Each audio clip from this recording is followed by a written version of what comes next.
journey, the journey,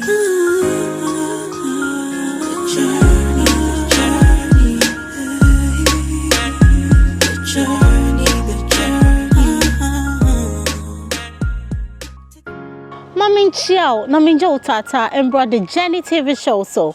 this season, yeah, we Belgium. I am Ghana this year. Eba between komo ewo jumadi so. Yani Ghana this year. I am Belgium. Maimu eba between komo. Eti omo brabo akontu. Enti Mr Agyei Banahene no washemi. Me da bo afuasi so masoma say di me about all the way to Belgium for this new season. The Journey TV show. We are here to inspire.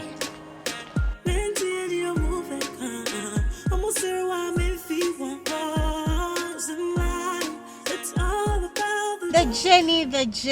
journey. Nyame at the breadum you say and any jaba if you say, yeah, Baba Trichin Como award the Journey TV show. So me dawa sisa bribia what's nasin our hijumadi. And then you made the more eba film. Someone him say you go so our Belgium.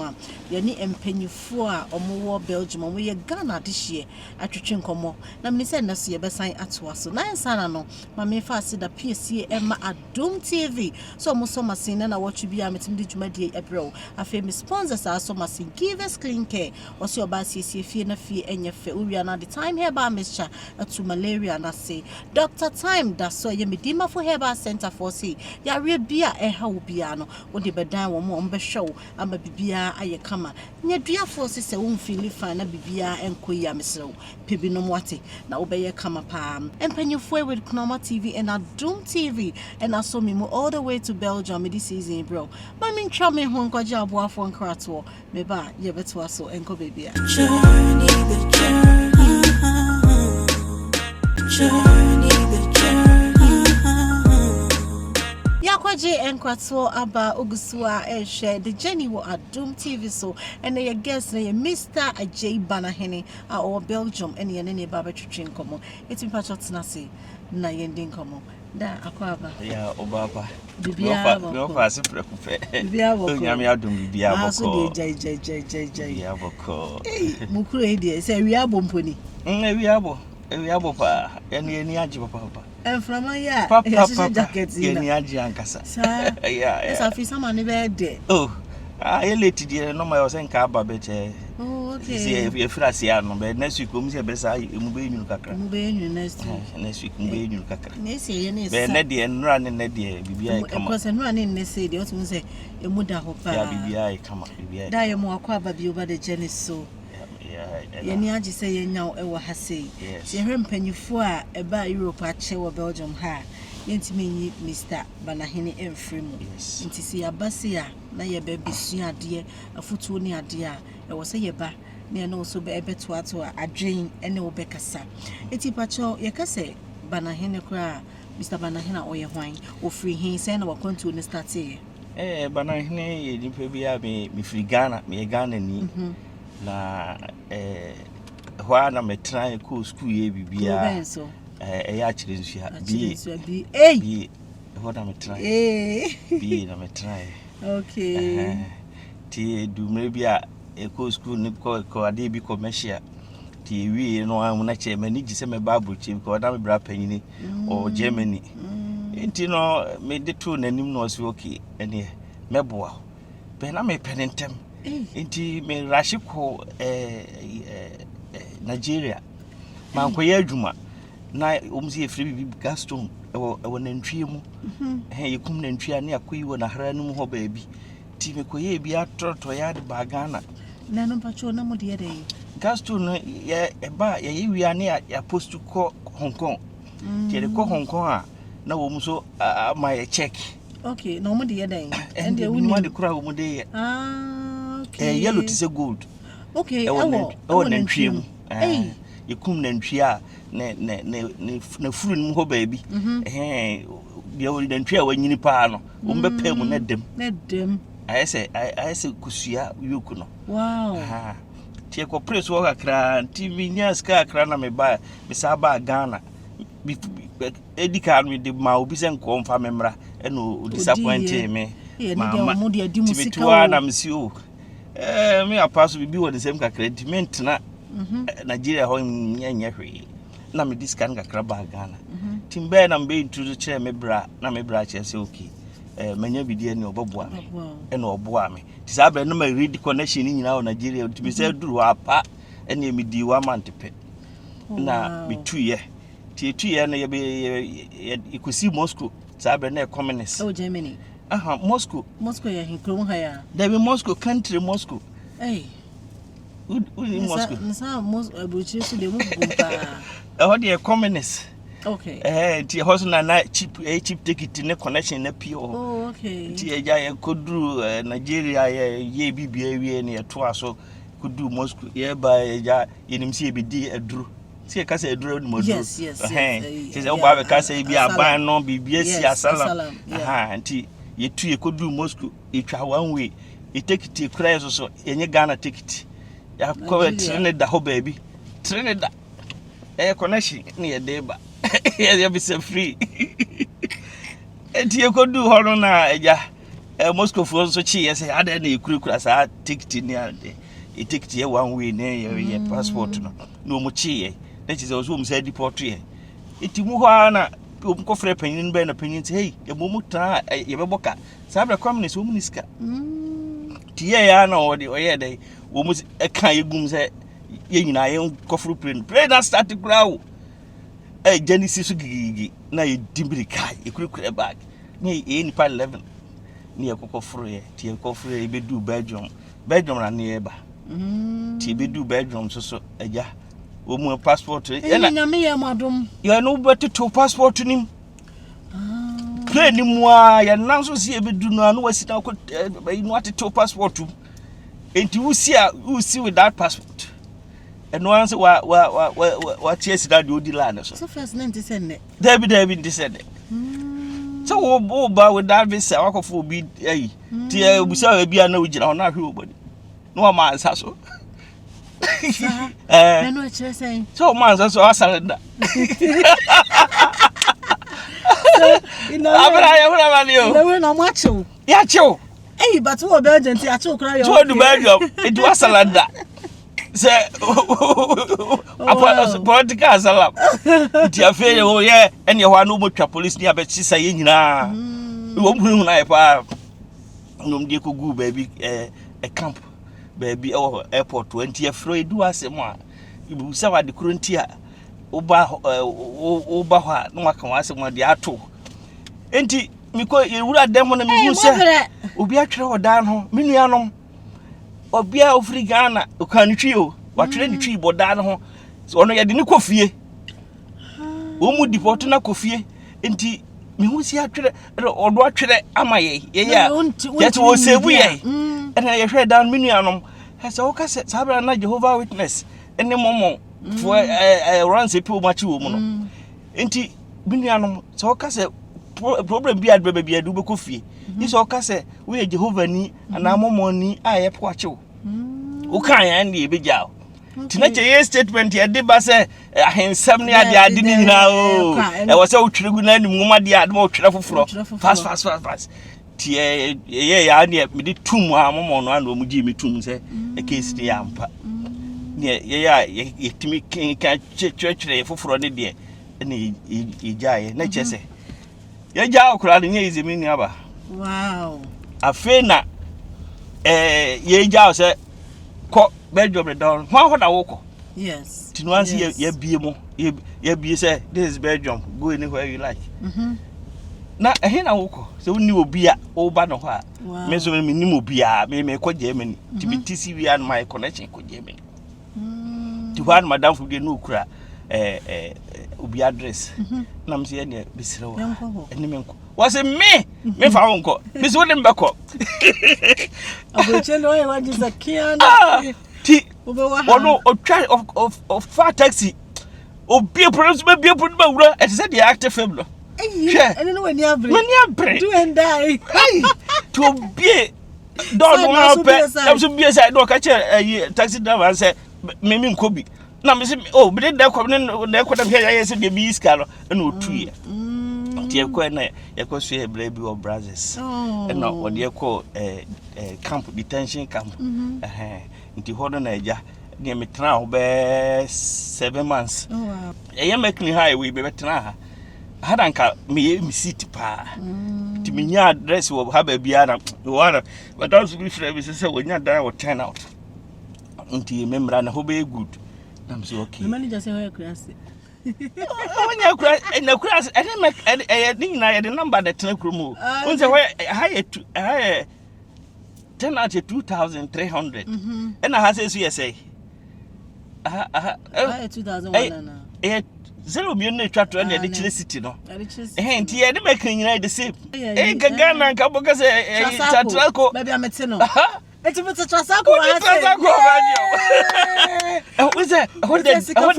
who the thing enye gidi do you scafo amanta trasako in Belgium do why lucky with trasako why lucky eti ye de mo ko go baby no say na living it mo didie mu ana ban na na and say didie ndi as secondary school obi no aduane mam na brofo aduane we ye ndai we dan so di wani ya wu eno ana ye di sa ti ama brofo aduane aye me de kura ti no ana ye di na no pa wi ana enwumre nti ho na wa osore no pa na wa akopɛ edai timba mekne ha kura binya adai ene ho akire madam fu wi ka kire mi so wo so akunya dai bi wo turn out the ho no hwe ho be come up because the ho no wa akire kakra na industry na wo ho no tinya men child me call so mi ko so if you are no a doctor a friend Dr. Gillis won so GSA ne ma nti there's a kwantu eyetire bit me ba be ye proko be hia na boafo mi plan ka say be so fire na me bo first wom de ko gu ba bi detention ho no ye wo ha na arafo na be fire no m de akoye adwuma akra na wonya kakra che ho no wonya kakra che ho ti from there me say nya na me bra send him me bra be sra ma ha no me hu se kuro ye good tira ha ya me say abroche no ane jebedi wo so se me ntena Belgium wow na me gitum na me tena to brems kana me de high dan no ne ade now start na me start ya brabo no ane gigi so hie nkakra me gigi be 5 months pe no we baby o ho friend no video bi first tete na ho na ne pe adwuma ntu ko video no bia na ado ho ko ti adwuma bi o baby a ti me call be 2000 dom so adwuma bi wo ho no mti me mra ado papa umu ami date se memra ti me call ye no na me kokra na mhia madam fu kwa so na me say eke na ti say friend Adwuma no was ja me makoko manya adwuma o na me say what adwuma was ya manto adwuma say me say obu she bi 2 o'clock ko isra me koi me do ho andom ka chem say adase ma ba ha ko wo mu hu e difference me ni nyina pepepe enom ka chem say okay me nsamra 2 days time the 2 days time me call ya pe no so wonya bia ma me first so de na nipa ne no so ti nya adwuma no wa wo mu ado tena ka mu ne do kwa adwuma mu akọ sign contract bibia nyenne na de ba mi hu say adwuma no metre mu ache no ye de me kwa adwuma mu jagwa metre bi mu da metre mu da odi metre dem si ka de say mo de papa ti odi me kwa ye no na oni ne ba aye abusuan factory na ja odi me kwa kasa aye kire me ho no bibia Neja, me bo adwuma kakra ma ye adwuma na almost 30 years. Wow. Na so mba me nye adwuma bi ada. Me be virgin. Me virgin wa adwuma. Me ni adwuma bia groma kire adwuma bia me hu ye. Eno pe. Eno nko a. Yes, adwuma na your first love. Me eno a. Eno a 30 years. More than 30. Wow. See by it die. That's it. 89 e ba yo. Any 89 dia ni en fa 89 no and I ye ho kwagin krato ye ba ye beto aso. Journey the journey.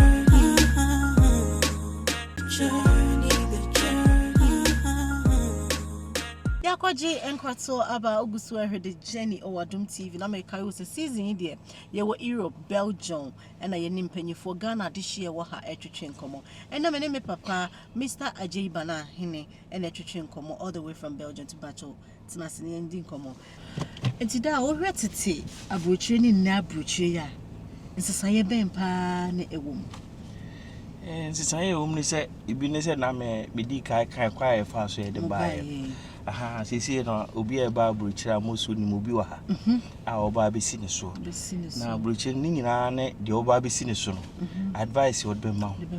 sanse me bedu ye no de me di ka koso era no no ache okrum ha no asem odi ka ka kire no se krum ha ba me nkrata asem ni hia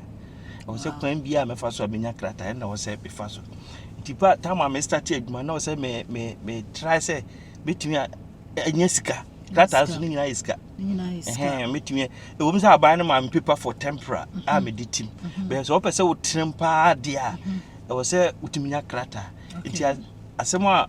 nipa nde tu mitrim ne say wo say me krata asem na wo si hia me enye dan wo Ghana enye bibia sika no unya krata wi bibia e possible ha nti mama ni ko krata no so mo nti dia me kan ko si ase ni nyina nipa no wa beto no dia oba na nipa no cigarette ni wi no no ma so be akonom wi nti dia oba beto no dia odo advice odo ma na wo say de utie old phone ya tan do bi so aye mistake e kwa e fa so aye breye no ya na ye pese sa microphone no so bre be no enye David enye e fa bi firi yen nti obi was makofo bi otumi so sa ne but face enti ye wo breye no nche se wo so bi bre ono di paper aba chere ne wo so chere nse wo di paper aba e wo say bia say tutu niema ye bia e ka krambo ho no e bia ba ere e wo be pe kakra ma me ne ade but obi o pressure ne kabi od be tu nipa nso na anodi so ndiesa uni nipa ntem no enye find that me kwantu ndu me ka say nya me wo hira ma mre bibrebi sa be mi hu nkrofo bi so a umu bre pa wow easy me ka say o fa kojo okoko ye krata ye bi e di ni sika be 2 times debi okay o bre kojo bre he me say yetumi fa ka see ye ko Holland akoye ye be kudi npa do ama sika no so waji sika no de krata de obre be ni nyina achi no se bibia ye sanity nti ono de debi okay say abrochire na nye easy sa ibinu mo famu as you said na brabo na essence yes enye pe obi word ne de ba obi so oba be easy no nya na visa obi so oba bre in all no abrochire ye ana abrochire ye munu kwasia se wo fie na wo sika ade yo business amuvu dia be se wa uni hwe adwuma no move ene ye ahiafo media hayema medium ka ma babru kire nu me ho a meboa me nu me ho da biara da ene masua ne ma bebre e wa abruchi na wo so a wo fie meni se wo so wasua bibi ba akwa na mienu ye de omo ba ni ye de omo ba se ne be ya nyina ye besua de na ya fa mu afoto ni aba na da achi bi se ba so wo kwa abruchi ka se and Agyei Mr Banahene ba show is okay say me kwa brochira nipa ode me komenya de mentie no menya ahobrase ti anya hwe no the journey show they say the monim no we are here to educate, inspire and motivate it any Mr Agyei Banahene and atwetwe nkomoda ya da wasepa so ba na ansa na obekọ no le wa chede mienu bi yi ba akoma me da fama me na e wo mu bia no me manager da twero ye nyame eti de wo mu bia just say the journey so I pick it the journey who dey twero e komo aye bedi bia who pick an arts and a nipa no fa yes almost say what do you think our leaders can do to change our economy to be like Europe and as I say the way ho asetanati no Ghana mpanyifo etie ya niema be na omotimi de toto akwan ma ye be enuru sa akora e be ye better than the yesimu ni nyina ne corruption no because say the ehun say Ghana mpanyifo no obi aba na busua no wo hwe so obi na ka oboy no beti na opese ode na busua nko na edi na aden de emse 4 years ne na asefo diti obi apese opagi zikani gu ha na so mu ja corruption no a o man be koso da ye da sese obai na enche ye de dwuma de ne ko awiye na asa na be ko de Jennifer ye wo flower se de muni mo Ghana na oba ye de ma say ye da se e na damba to hu we ya o hu dey me hu Ghana ahanti de na o say wo hu a wo bedwan fa wo man yi hu mo beka ha na ma monka wo mommra me man de mu ode nyame aboya ye we national TV bia every year bia ku we metu me boabo ho boko baso a kunya we refresh o man dem refresh e ma so hu say amanfo boy ho modern wo Ghana nti o so ye dey o so yire wo ho enti me tue nuan me wa so fo say omo modern na nka 2 years 3 years 5 years o so tumi ko fie na ko fie de e koso na o so ye dey o so otumi abebo ho modern wa ha sei obi amomodin so be ko fie no hu de e koso daddy we see ye frame ye see ko afa bo the Journey TV show for ye da masika o see ye bre mo hampers so mo kilos ni ntimi afa sponsors no eni ama na amba enti ko na o de aboho FA pa meni agye ho. Thank you so much for coming. Aha, ena brebe ma medi dwumadie asikai se na watch bia no ebere so se ya wo de TV no ebeto Adom Tv na wosua bibi foforo na so de aka wa brabo ho na bibia akoyie. Meda aboafo amasomasen na watch bia mtim di dwumadie bro. Ya aboafo e wo Europe nyina nyame enhwam. Ye Nox TV with Kunama Entertainment ne kabo ma ya di dwumadie free all the way from Belgium bro e wo Ghana wo hwe nyame enhwa omopa se wo abrochire ana bibia wo Europe UK na se wo ye event eye wedding engagement whatever it is no na wo hia obi a obeba betwa aye de ti aye ne kama ma wo de Mr o contacting Nox TV a obes show ama bibia aye kama afa yenda Adom TV fo ase so mo de platform yi amaye na ye gusuwa this season ebremo na ye nyina yesua ade wom medi e de Abena Ghana abonofo ekudie brekum de hye asemba ko na da bia me katro misi nyame wo ma ebe ye The journey